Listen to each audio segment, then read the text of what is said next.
জানো তো বন্ধুরা, সুন্দরবন নামে এক জঙ্গল ছিল। আর সেই জঙ্গলে অনেক পাখিরা বসবাস করত একসঙ্গে। তাদের মধ্যে খুব মিল ছিল। তারা একে অপরের সাথে গল্পগুজব করে আনন্দে দিন কাটাতো। কিন্তু জানো কি হলো? হঠাৎ করে এক দুষ্টু শিয়াল পাশের জঙ্গল থেকে সেই সুন্দরবন জঙ্গলে নজর পড়লো। কারণ সেই জঙ্গলে অনেক টুনি পাখি ছিল। তার যে অনেক দিনের ইচ্ছে টুনি পাখির মাংস খাবে। তাই সে সুযোগ বুঝে অপেক্ষা করতে থাকলো কখন সে টুনি পাখিদের ধরবে আর টুকটুক করে গিলে খাবে।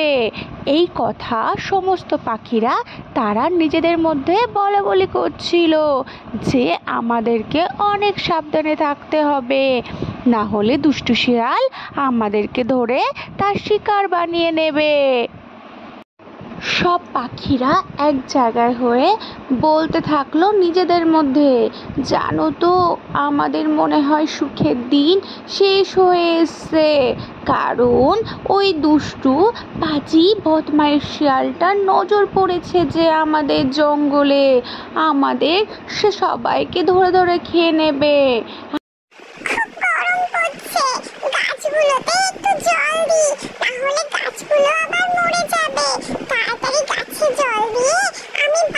সবজি বিক্রি করে আসি, কারণ ছানাগুলো তো বাড়িতে একা থাকবে। আর সেই সুযোগে যদি দুষ্টু শিয়াল এসে ওদেরকে খেয়ে নেয়, না একটু সময় নষ্ট করা যাবে না। দুষ্টু পাজি শিয়াল যখন নীলটুনি বাজারে গেছিল সবজি বিক্রি করতে, তখন সে একটু মুহূর্ত সময় নষ্ট না করে এক লাফে ছোট্ট নীলটুনির দুটো ছোট্ট ছানা খেয়ে নিল যে। আর সে ছানাদের খেয়ে সেখান থেকে চলে গেল। দুষ্টু শিয়াল জঙ্গলে এ মাথা ডেকে ও মাথা ঘুরে বেড়াতো। আর সে যখনই সামনে কোনো টুনি পাখিকে পেত তাকেই ধরে এক গালে খেয়ে নিত। আর সমস্ত পাখিরা এই জন্য অনেক ভয়ে আর দুশ্চিন্তার মধ্যে দিন কাটাচ্ছিল যে, কারণ দুষ্টু শিয়াল দিনে দিনে তার অত্যাচার বাড়াচ্ছিল। দেখো দেখো যাচ্ছে শিয়াল, আস্তে শিয়াল। দিনের পরে দিন চলে যায়, পাখিরা তাকে ভোলে না, ভোলে না রে ভোলে না। দেখো দেখো যাচ্ছে দুষ্টু শিয়াল, আস্তে দুষ্টু শিয়াল। দুষ্টু শিয়াল দেখলে তোমরা ঘরে যাও পালিয়ে, না হলে যে তোমাদেরকে ধরে ধরে খাবে সে চিবিয়ে। তোমরা থেকো অনেক সাবধানে। ওই দেখো দেখো ভাই যাচ্ছে শিয়াল, আস্তে শিয়াল।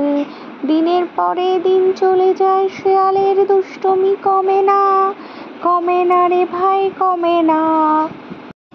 জানো তো একদিন ছোট টুনি জঙ্গলে গেছিল ফল আনতে। আর সে যখন ফল নিয়ে বাড়ি ফিরছিল ঠিক তখনই দুষ্টু শিয়ালের নজর পড়ে ছোট্ট টুনির দিকে। তাই সে ছোট্ট টুনিকে তাড়া করলো। আর ছোট্ট টুনি চেষ্টা করছিল জোরে জোরে উড়ে তার বাসায় ফিরে যাওয়ার, কিন্তু শিয়ালও তো তাকে কোনোভাবে ছাড়বে না। তাই সে টুনিকে খুঁজতে খুঁজতে টুনির বাসার সামনে চলে এলো। আর ছোট টুনির মা তো অনেক চিন্তায় পড়ে গেল, সে কিভাবে তার ছানাদেরকে বাঁচাবে। সেই দুষ্টু শিয়াল দেখলো তার বাসায় তার মা আছে, তাই সে সেখান থেকে চলে গেছিল। তাই ছোট্ট টুনির মা ছোট টুনি আর তার দুই ছোট ছানাকে পাতা দিয়ে ঢেকে দিল, যাতে দুষ্টু শিয়ালের নজর না পড়ে। তখনই টুনি আর নীলটুনি নদীতে গেছিল জল আনতে। হঠাৎই দেখলো নদীর পাশে একটা মাটির কলসি রাখা।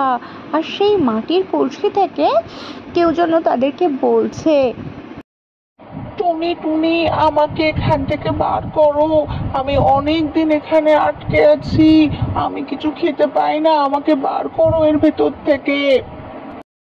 নীলটুনি বোন আমি কি ঢাকনাটা খুলে দেব? এর ভিতরে কি আছে গো? টুনি টুনি, একবার তুমি আমাকে ঢাকনা খুলে বার করো। তুমি যা বলবে আমি সব শুনবো। আমি অনেক দিন ধরে এখানে আটকে আছি, আমি কিচ্ছু খেতে পাই না। আর কিছুদিন এখানে আটকে থাকলে আমি মারা যাবো। টুনি মাটির কলসির এত কান্নাকাটি দেখে মাটির কলসির মুখটা খুলে দিল। তখন সেই মাটির কলসি থেকে একটা ভয়ঙ্কর রাক্ষস বার হলো। আর সেই রাক্ষস বলল, টুনি তুমি আমাকে প্রাণে বাঁচিয়েছো, তাই আজ থেকে তুমি আর আমি বন্ধু। চলো আমি তোমাকে তোমার বাড়িতে দিয়ে আসছি, আর আমি তোমাকে সব রকম উপকার করব। বলো তোমার কি চাই?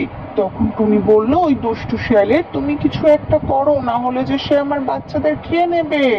তখনই ওই রাক্ষসটা মুখ থেকে জাদু করে অনেক সোনার মোহর দিল টুনিকে, আর বলল, তুমি এই সোনার মোহরগুলো রেখে দাও টুনি, তুমি আর তোমার বাচ্চারা অনেক ভালো থাকবে। তারপর ছোট্ট টুনি আর রাক্ষসটা গেল সেই শিয়ালের খোঁজে। আর সে কি রে টুনি, তুই লাস্টে বাঁচার জন্য রাক্ষসকে নিয়ে এসেছিস সঙ্গে করে? রাক্ষস আমার কি করবে? ও তো তোকেই খেয়ে নেবে। কিরে শিয়াল, তুই পেছনে ফিরে পালাচ্ছিস কেন? দাঁড়া বলছি, দাঁড়া, তোকে দেখাচ্ছি মজা। কেন তুই জঙ্গলে ছোট্ট ছোট্ট নিরীহ পাখিদেরকে খাস? ওরে বাবা গো, আমাকে ছেড়ে দাও, আমাকে ছেড়ে দাও, আমি এই জঙ্গল ছেড়ে চলে যাব। আর কখনোই আমি টুনি পাখিদের খেতে আসবো না। আমাকে ছেড়ে দাও বলছি। রাক্ষস শিয়ালকে কাঁধে করে টুনিদের বাসার সামনে নিয়ে এলো, আর জঙ্গলে সমস্ত পাখিরা সেই দুষ্টু শিয়ালকে লাঠি দিয়ে খুব খুব করে মারতে থাকলো। আর দুষ্টু শিয়াল তখন এদিক থেকে ওইদিকে দৌড়াতে থাকলো প্রাণের ভয়ে। আর সে বলতে থাকলো, আমাকে ছেড়ে দাও, আমি আর কখনো তোমাদেরকে খাবো না, আমি কখনো আর এই জঙ্গলে আসবো না, আমি সুন্দরবন জঙ্গল থেকে অনেক দূরে চলে যাব। এই বলে দুষ্টু শিয়াল সে